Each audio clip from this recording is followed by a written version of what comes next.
Sutra Teratai yang menakjubkan. Bab 13 Ajakan Penegakan. Sinfasyang Sutra Teratai episode 1370.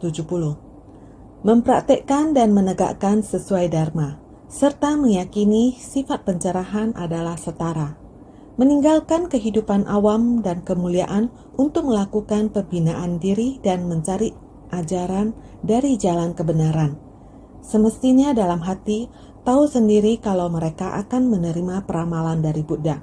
Melihat Bunda Suci Maha Prajapati memperoleh peramalan, Yasodhara memohon kepada Buddha karena ingin menampakkan kebajikannya sendiri. Ini yang perlu kita hayati dan pahami. Buddha adalah pangeran kerajaan Kapilavastu. Demi mencari dharma, demi membuat semua orang dapat memahami sifat manusia adalah setara, ingin menghapus 4 kasta, juga ingin mendalami misteri kehidupan dan sebagainya. Maka melepaskan kenikmatan di istana, melepaskan segala ketenaran dan posisi. Dia meninggalkan kehidupan berkeluarga, menjalani banyak lingkungan dan juga berbagai ujian dalam kehidupan, serta banyak kesulitan dalam kehidupan. Akhirnya memperkuat tekad, membina diri mencapai kebudaan. Setelah itu, dia terlebih dahulu demi orang yang membutuhkan, yaitu membimbing dan menyadarkan orang yang berjodoh dekat dengannya. 5 biksu dulunya mendampinginya dalam pembinaan diri, membina diri dan mempelajari jalan. Tetapi konsep pemikiran pangeran merasa bahwa seharusnya ada prinsip kebenaran yang melampaui, bukan hanya mencari keluar, namun perlu ditelusuri dari dalam. Oleh itu, dia sepenuhnya melepaskan praktik keras dan mencari kesadaran batin, meninggalkan kelima orang ini. Duduk bermeditasi bukan hanya untuk bermeditasi, maka bisa tersadarkan, yaitu perlu ditelusuri dengan sungguh-sungguh tentang langit, bumi, dan manusia. Dirinya adalah umat manusia, bagaimana memahami prinsip sejati dari segala makhluk hidup. Bersungguh hati menelusuri kebenaran sejati kehidupan, memikirkannya dari kebenaran sejati kehidupan ini, lalu menyatukannya dengan prinsip sejati dari langit dan bumi.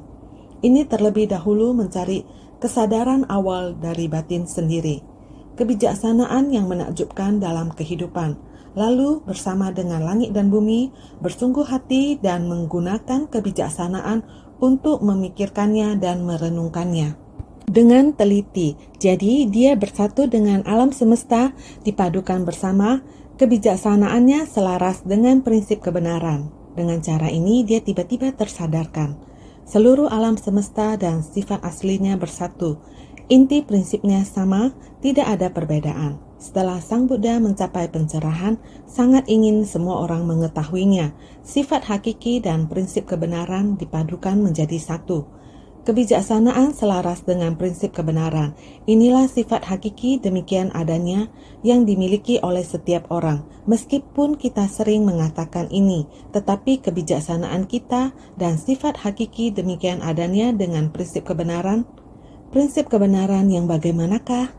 Sifat hakiki demikian adanya yang ada di dalam batin kita. Harus dengan cara apa membangkitkan? Dengan prinsip kebenaran yang di luar, bagaimana caranya untuk dapat menyatukannya? Faktanya, kita masih belum jelas mengenai hal ini. Namun, begitulah prinsipnya. Oleh sebab itu, di dalam Sutra Buddha sering menyebutkan tidak dapat diungkapkan dengan kata. Yang maksudnya, prinsip kebenaran itu ada, tetapi sangat sulit dijelaskan dengan kata-kata.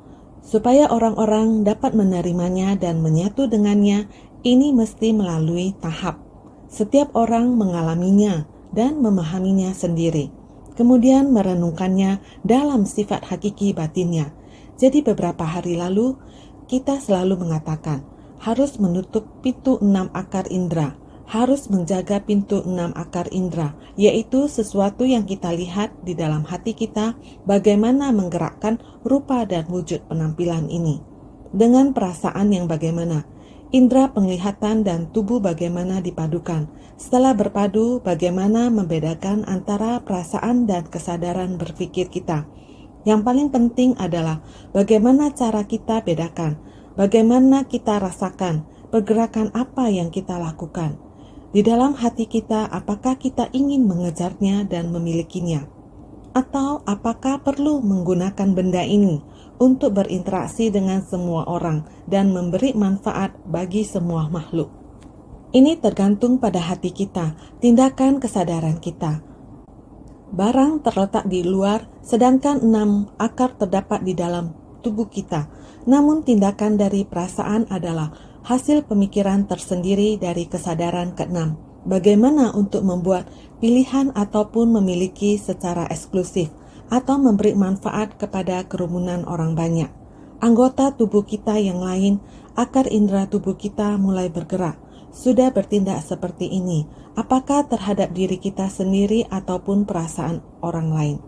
Jika untuk keuntungan pribadi, saya senang memiliki barang yang begitu berharga ini. Namun seberapa besar pengorbanan yang harus saya keluarkan? Kita sering melihat bahwa di dalam novel ataupun di dalam berita sosial atau bahkan di dalam sejarah, berapa banyak orang demi harta kekayaan telah mengorbankan nyawanya. Hati yang ingin memiliki, setelah mendapatkannya, apakah yang terjadi pada akhirnya? Bukankah hanya dikumpulkan saja? Namun dalam prosesnya sungguh sangat sulit. Asal mula barang-barang tersebut bukan berarti dari awal adalah merupakan harta karun. Harta karun tersebut di dalam alam semesta, di gunung pertambangan, ataupun berada di dalam kedalaman laut. Mencoba berbagai cara yang terbaik untuk mendapatkannya.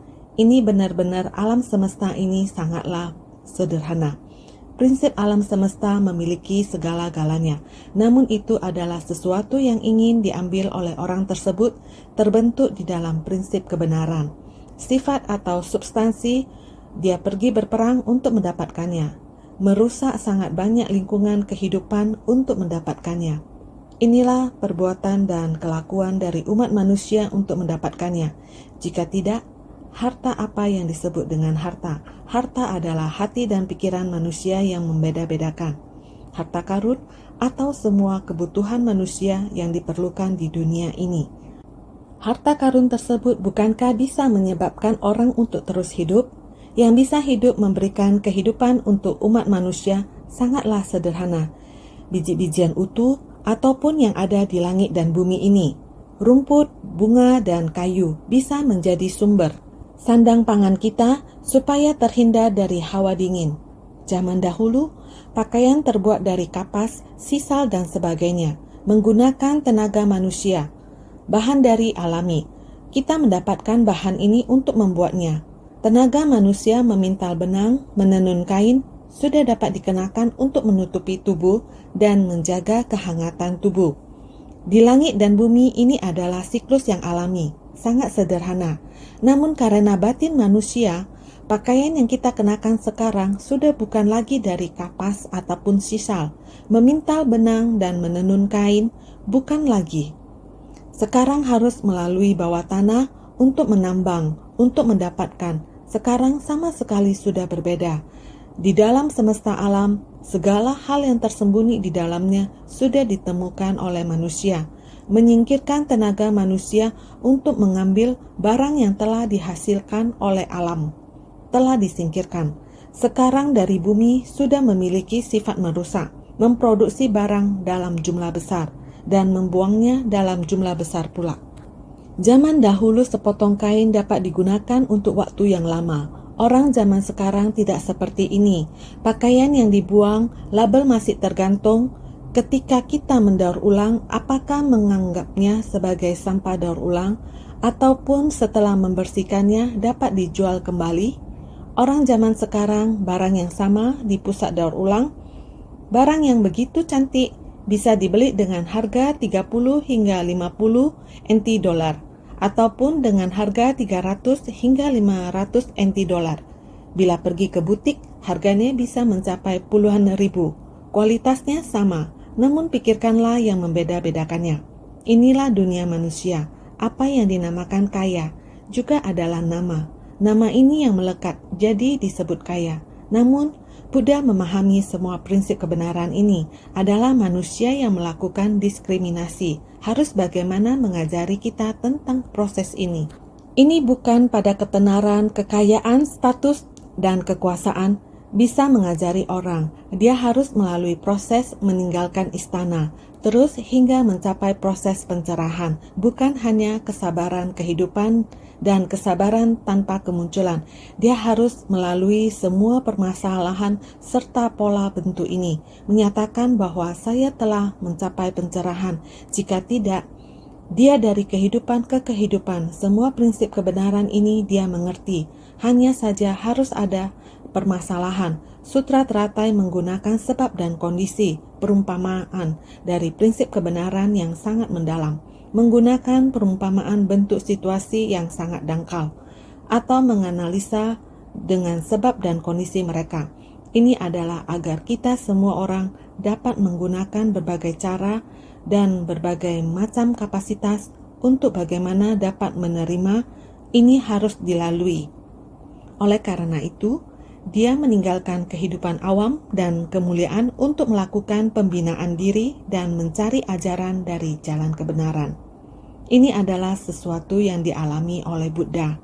Meskipun hanya beberapa kata, kita seharusnya mau untuk memahami sangat banyak prinsip kebenaran. Kehidupan awam dan jalan sebenarnya tiada bedanya. Satu-satunya perbedaannya adalah kemelekatan dalam batin kita, sehingga tergoda oleh segala bentuk dan rupa duniawi yang mengendalikan kita. Oleh karena itu disebut kehidupan awam. Bagaimana dengan jalan? Waktu, ruang, dan hubungan antar sesama manusia ini senantiasa dipertemukan. Biasanya kita membiarkan waktu demikian berlalu. Kita mengikuti sebab dan kondisi pada ruang ini. Kita berpadu dengan ruang ini.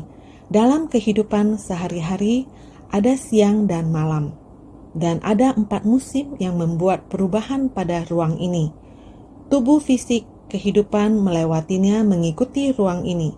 Coba kita lihat, manusia seperti kita di dalam tubuh fisik kehidupan, berada dalam waktu dan ruang seperti ini.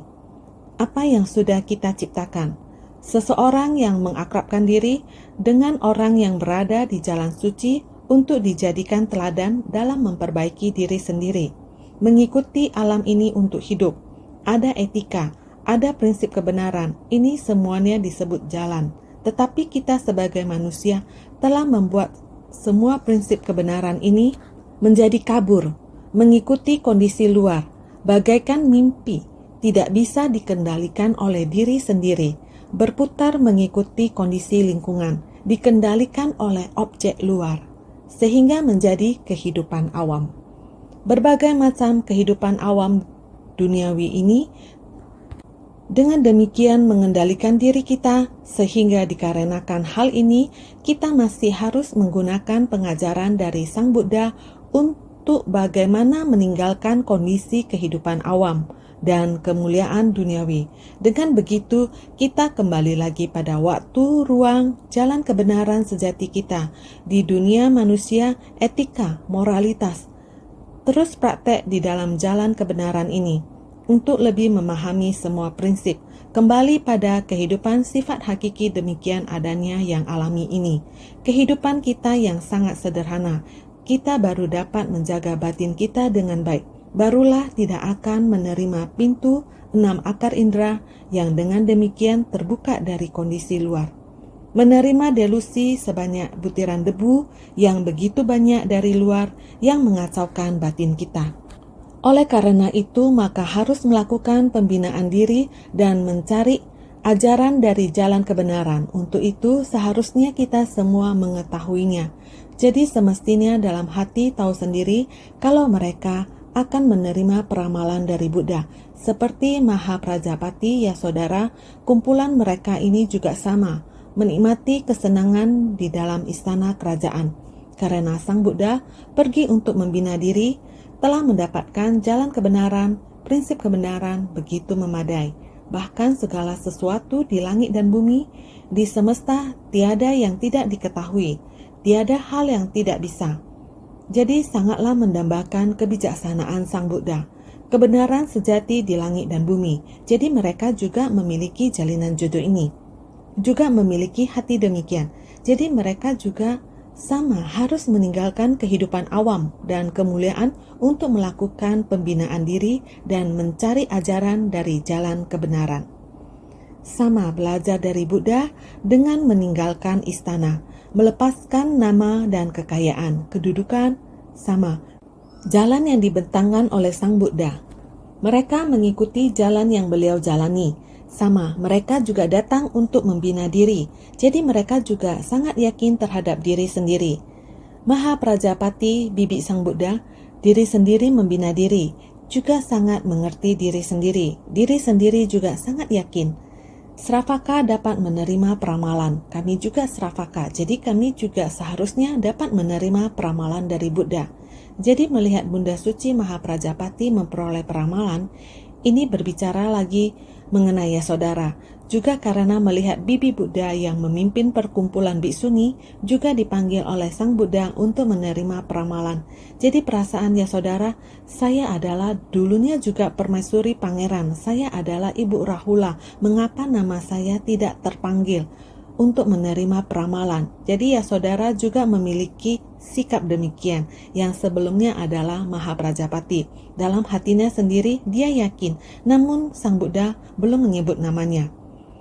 Saat ini Buddha telah memberikan peramalan untuk Maha Prajapati. Di masa depan akan menjadi Buddha dengan nama Buddha Sravasatva Priyadarsana, 6.000 biksuni di masa depan. Dalam 68.000 masa Buddha terus-menerus menjadi guru Dharma. Masing-masing dalam masa Buddha tersebut melatih diri. Juga bertahap mendapatkan peramalan, semuanya telah jelas. Namun Yasodhara masih merasa mengapa namanya masih belum disebut. Jadi dia pun berharap mendapatkan pengesahan dari Sang Buddha, memohon kepada Buddha, menantikan agar Sang Buddha dapat mengatakannya. Dia juga melatih diri, juga sangat bersungguh hati. Benih dan kebajikan dari Yasodhara sendiri pun telah layak untuk mendapatkan peramalan. Sehingga dia berharap Buddha dapat memberikan pengesahan untuknya. Demi menumbuhkan jiwa kebijaksanaan, dia melepaskan kemuliaan duniawi, merusak penampilan diri, menjaga integritas dan tekad, mematuhi sila dan mengikuti tata krama. Berdasarkan pengajaran melalui suara Buddha, dia mempraktekkan dan menegakkan sesuai dharma, meyakini dan menerimanya. Dia berkeyakinan pada diri sendiri kalau sifat pencerahan adalah setara. Berbicara mengenai Yasodhara demi menumbuhkan jiwa kebijaksanaan, dan dia melepaskan kemuliaan duniawi. Dia telah melepaskan kemuliaan duniawi sehingga dia merusak penampilan diri, menjaga integritas dan tekad, mematuhi sila dan mengikuti tata krama. Dia juga demikian, usianya masih sangatlah muda, tetapi dia ingin membina diri. Sama juga melepaskan hasrat duniawi miliknya, mencukur rambut, memakai jubah biasa, hidup yang begitu sederhana, merusak penampilan diri, ritual jikalau ingin memasuki monastik. Bukankah dapat dikatakan seperti itu? Berdasarkan pengajaran melalui suara Buddha, juga hal yang sama. Dalam perkumpulan anggota Sangha, Sang Buddha membabarkan Dharma, sama seperti yang dilakukan oleh Sravaka. Mendengar pengajaran melalui suara Buddha, juga sama dia mempraktekkan dan menegakkan sesuai Dharma, mematuhi peraturan saat membina diri, sehingga Yasodhara memiliki anggapan saya meyakini dan menerimanya. Sendiri juga memiliki rasa percaya diri, bukan hanya jalan Maha Maitri Karuna, bibinya Buddha yang memiliki keyakinan. Saya juga memiliki keyakinan yang diyakini adalah pengajaran Dharma yang dibabarkan Buddha, yaitu sifat pencerahan adalah setara. Saya juga dapat mencapai kebuddhaan. Ini adalah anggapan Yasodhara. Sehingga Penggalan Sutra di depan mengatakan, engkau akan secara bertahap menuntaskan jalan Bodhisattva. Kelak akan mencapai kebuddhaan dengan gelar Tathagata Sarvasattva Priyadarsana, dikutip dari Sutra Teratai bab 13, Ajakan Penegakan. Ini adalah yang Buddha katakan tentang jalan Maha Cinta Kasih, yaitu Maha Prajapati ketika dia menerima ramalan. Tidak hanya Maha Prajapati yang menerima ramalan, juga ada 6.000 biksuni yang akan menerima ramalan. Maka itu Buddha berkata kepada Gautami yang juga dikenal sebagai Maha Prajapati berkata demikian, engkau akan secara bertahap menuntaskan jalan bodhisattva. Anda harus bersungguh hati melatih diri dan menutup pintu 6 akar indera 68.000 koti. Begitu banyak pintu kerisauan. Setiap orang harus berhati-hati menjaga dengan baik. Dengan sendirinya dasar batin kita akan tenang, melatih 6 paramita dan segala prakteknya. Dengan demikian menyempurnakan jalan bodhisattva, maka dia akan layak untuk mencapai kebudayaan. Di masa mendatang juga akan mencapai kebudayaan dengan gelar Tathagata Sarvasattva Priyadarsana. Ini adalah naskah sutra sebelumnya yang dikatakan Buddha kepada Maha Prajapati. Selanjutnya dikatakan bahwa Arhat Samyak Sambuddha Widyacarana Sampana Sugata Lokavit Anutara Purusadamya Sarata Sasta Dewa Manusyanam Buddha Bhagavan Tathagata Sarvasata Priyadarsana. Juga sama telah mencukupi 10 gelar ini. 10 gelar ini adalah yang harus dimiliki oleh semua orang yang mencapai kebudayaan, dapat menjadi arahat karena kebajikan telah terpenuhi. Samyak Sambuddha berarti kebijaksanaan telah terbuka. Widyacarana Sampana berarti tidak ada yang tidak dia pahami. Sugata berarti dia dapat datang dan pergi dengan bebas. Lokavit adalah posisi yang tinggi, melampaui, sangat melampaui. Dia akan melampaui yang duniawi. Purusadamya Sarata dapat menundukkan semua makhluk hidup. Maka Sasta Dewa Manusyanam akan menjadi seorang guru untuk makhluk surgawi dan manusia. Guru pembimbing dari 3 kelompok alam. Ayat mengasihi dari 4 jenis kelahiran. Yang tercerahkan adalah yang dihormati oleh dunia. 10 gelar ini tercukupi, kita akan dapat menyadari dan memahaminya. Bagian berikutnya mengatakan seperti ini. Gautami, Buddha Sarva Satya Priyadarsana dan 6.000 bodhisattva secara bergantian akan menerima peramalan untuk mencapai Anutara Samyak Sambodhi. Jadi apa yang Sang Buddha maksud di sini adalah, Gautami, engkau harus tahu bahwa bukan hanya Anda yang akan mencapai kebudayaan. Setelah Anda mencapai kebudayaan, akan ada 6.000 bodhisattva. 6.000 orang ini masih akan dalam proses yang begitu banyak Buddha. Mereka akan sungguh-sungguh bertekad melatih diri, menerima peramalan secara berurutan. Mereka yang semakin rajin berlatih akan semakin maju dan semakin cepat mencapai kebudayaan. Mereka yang lebih dulu mencapai kebudayaan akan membimbing Buddha yang akan datang. Mereka yang tercerahkan lebih awal mencerahkan mereka yang tercerahkan kemudian. Mereka yang tercerahkan lebih awal kemudian membimbing orang-orang selanjutnya. Seperti inilah siklus perputaran timbal balik. Mereka yang lebih duluan mencapai kebudayaan kembali membimbing mereka yang ada di belakangnya. Inilah para bodhisattva yang dipimpin oleh Maha Prajapati. Mereka perlahan-lahan saling mendidik satu sama lain. Semua makhluk bersukacita melihat Buddha dan 6.000 bodhisattva terus-menerus bergilir seperti ini saat melakukan pelatihan diri di dunia. Mereka akan saling menginspirasi, saling mencerahkan satu sama lain. Jadi dikatakan mereka akan secara bergantian akan menerima peramalan yang di depan akan membimbing yang di belakang. Tiada henti untuk membimbing. Buddha Sarva Satya Priyadarsana dan 6.000 bodhisattva secara bergantian akan menerima peramalan. 6.000 bhiksuni ini juga disebut sebagai 6.000 bodhisattva, menunjukkan kalau 6.000 bhiksuni ini kelak akan menyempurnakan jalan bodhisattva. 6.000 bhiksuni ini juga disebut sebagai 6.000 bodhisattva, yaitu 6.000 bodhisattva ini kelak juga akan sama dan dapat membangkitkan tekad, akan terus mendengarkan dharma, membabarkan dharma dan menyebarkan dharma.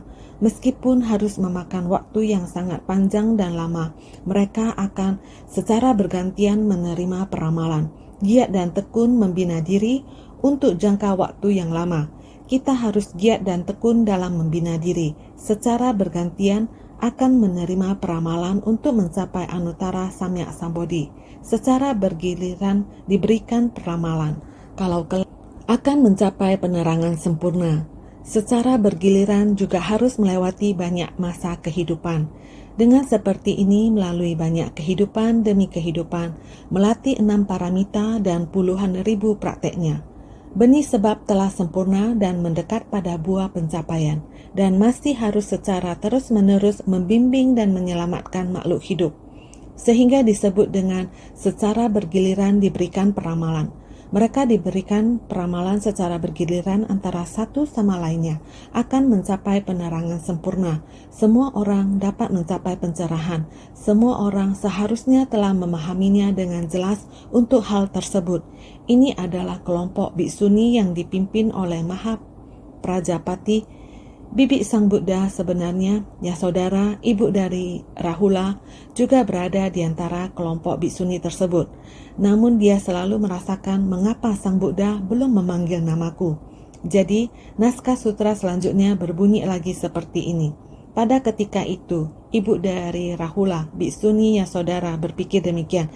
Ketika Bhagavan memberikan peramalan, hanya namaku yang tidak disebutkan.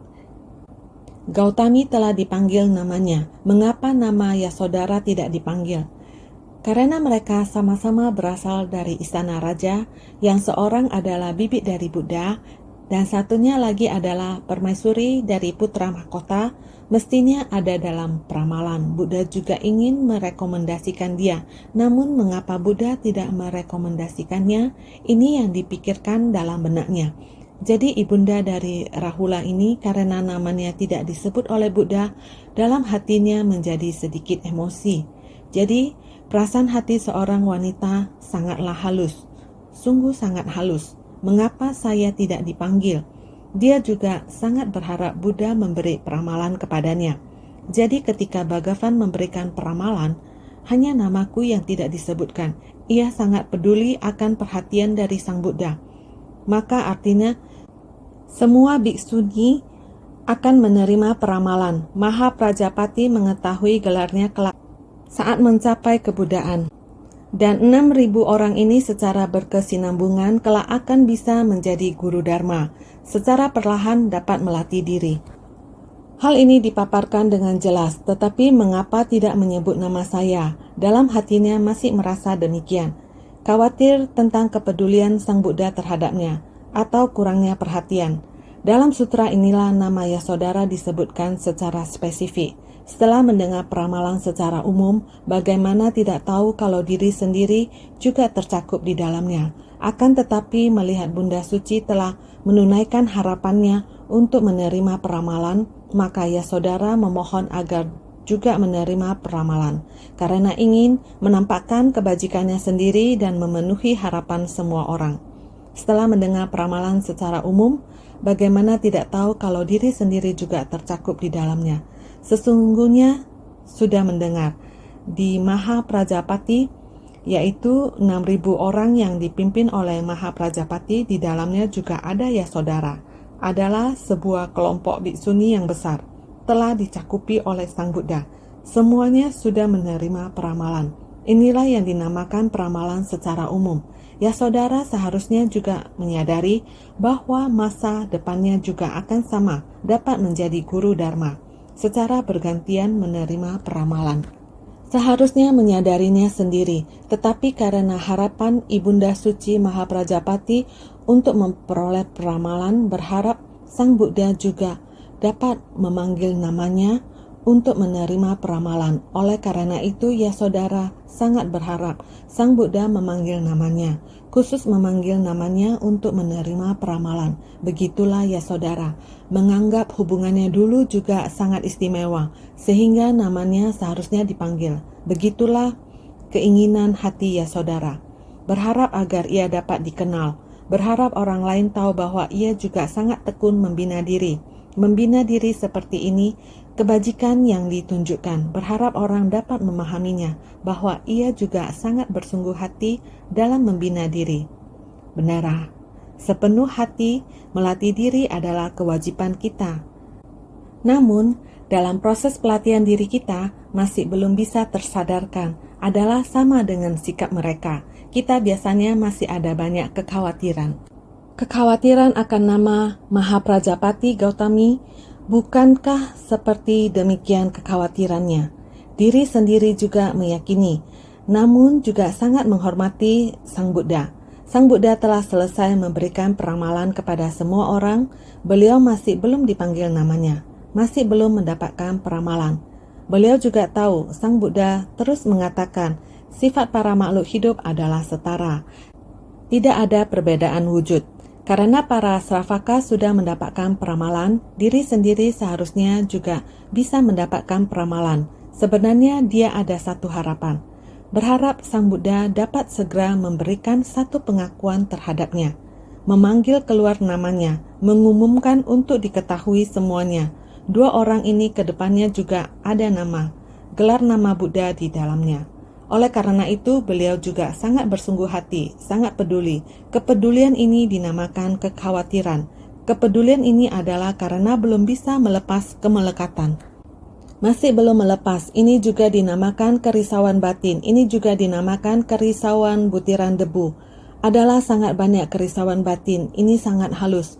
Juga masih ada kebiasaan buruknya. Oleh karena itu, kita harus bersungguh hati seperti dari Filipina datang 33 orang, mulai dari gubernur, anggota parlemen, kepala sekolah dan guru. Juga ada orang tua, murid, kata mereka.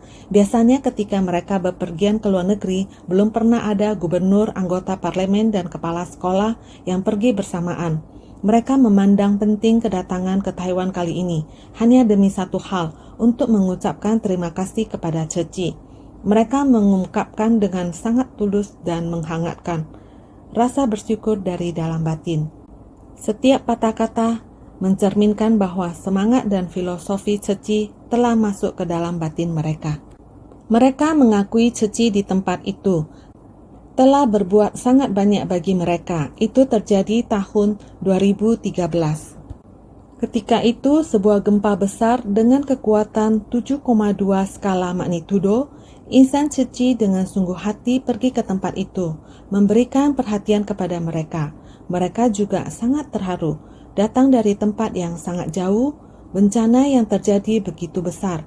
Mereka mendapatkan Insan Ceci yang mau datang ke tempat itu dan bahkan sangat akrab. Namun berselang beberapa hari, seminggu kemudian, terjadi angin topan Haiyan. Insan Ceci pada pergi ke Tacloban, mereka beranggapan apakah dengan demikian Insan Ceci tidak akan kembali lagi. Tak disangka beberapa hari kemudian Insan Ceci datang lagi. Bodhisatwa kita, Ching San, mengatakan kepada mereka, kata Master, begitu berpesan kepada kami, walaupun bencana yang terjadi di Tacloban sangat besar, energi semua orang tercurahkan kepada Tacloban, namun jangan lupa pada Pulau Bohol. Kita juga harus baik-baik, tetap sama memberikan perhatian kepada mereka. Jadi karena demikian, rombongan Insan Ceci, demikianlah hilir mudik memberi perhatian pada mereka. Apalagi karena tempat tersebut, sekolah anak-anak sudah hancur. Kita segera memikirkan cara apakah demi anak-anak membangun sekolah yang sederhana, mencari lahan untuk mereka.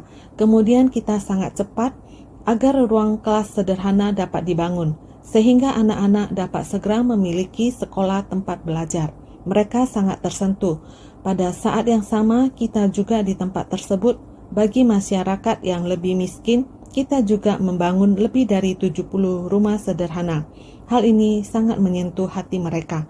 Masyarakat yang sangat miskin memiliki rumah yang dapat mereka tinggali. Anak-anak memiliki sekolah untuk belajar. Sejak saat itu hingga sekarang kita tidak pernah melepaskan mereka. Di antaranya bagi yang sakit, kita mengatur pengobatannya. Kita masih di sana. Bagi yang miskin, kita membantu kehidupan mereka. Jadi yang miskin dan sakit, kita membantu mereka di sana. Selain itu, kita menggunakan kata perundungan di sana untuk menenangkan batin mereka semua. Bahkan di tempat tersebut menggalakkan semangat celengan bambu agar mereka tahu bagaimana asal-muasal Ceci. Ini semua karena mereka sangat bersungguh hati di sana, menggerakkan masyarakat setempat untuk membangkitkan tekad. Saat ini, tahun 2017, anggota celengan bambu telah melebihi 25.000 orang. Semua orang mengumpulkan sedikit demi sedikit agar dapat membantu mereka yang lebih miskin. Mereka sangat bersyukur kita dapat menuntun penduduk setempat, memanfaatkan sumber potensi setempat. Mereka pada umumnya bukan orang kaya. Kita membuka pandangan mereka. Cinta kasih yang individual bisa melakukan hal-hal yang besar. Kemiskinan di sana, orang-orang yang sangat miskin bisa juga mendapatkan bantuan. Apalagi diadakan baksos besar Katarak. Banyak orang yang dituntun dengan meraba-raba pergi ke tempat baksos. Sewaktu keluar, semua terlihat mukanya penuh senyuman. Semuanya sudah dapat melihat. Bahkan ada seorang anak baru 10 tahun, suatu hari tiba-tiba stroke. Insan suci segera membantunya, langsung dioperasi dan sembuh kembali. Juga ada ibu yang berumur 30 tahunan, borok tumbuh di kakinya. Terlihat fotonya, seorang perempuan yang kurus, kakinya itu telah menonjol keluar seperti satu kepala. Borok berwajah manusia. Kemudian kita juga yang membantunya, harus diamputasi.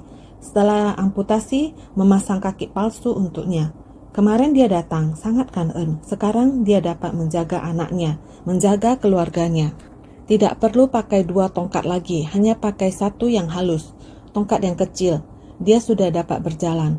Melihatnya datang untuk membuat kesaksian, sekelompok wanita, 33 orang, ada gubernur, anggota DPRD, ada kepala sekolah, perwakilan dari murid, perwakilan dari orang tua, juga penerima bantuan khusus datang berkunjung. Sangat terharu. Singkat kata, belajar ajaran Buddha, walaupun kita masih manusia awam, kita bisa memberi sumbangsi pada sekelompok orang. Ini yang dinamakan Bodhisattva pemula dunia.